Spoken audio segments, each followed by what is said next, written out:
Bueno, mi nombre es Víctor, estoy siguiendo un tratamiento con la Dental.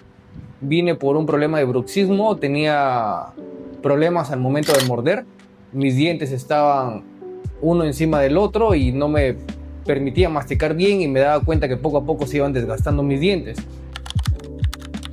Actualmente, como les indico, tengo ya la mordida casi como la estaba buscando.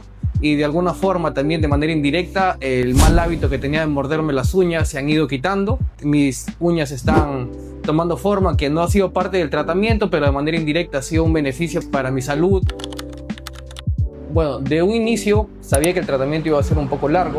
Sin embargo, por el buen tratamiento que he estado llevando, los constantes chequeos que me he venido a hacer y siguiendo sobre todo al pie de la letra cada una de las indicaciones, me ha parecido bastante rápido que en 12 meses mis dientes estén alineados, que se hayan cubierto los espacios que tenía y sobre todo mi mordida que se haya mejorado. Me tuvieron que colocar 2 pernos en las encías para que pueda de alguna forma sostener las ligas que lleva el tratamiento.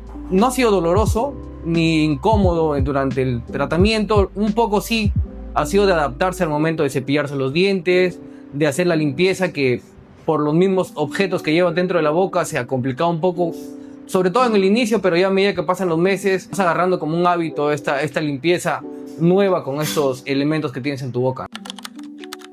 Bueno, el principal consejo es tomar este tratamiento con tiempo, ya que tengo entendido que mientras más pronto lo tomemos, más rápido van a ser los resultados que podamos ir obteniendo con este tratamiento de ortodoncia.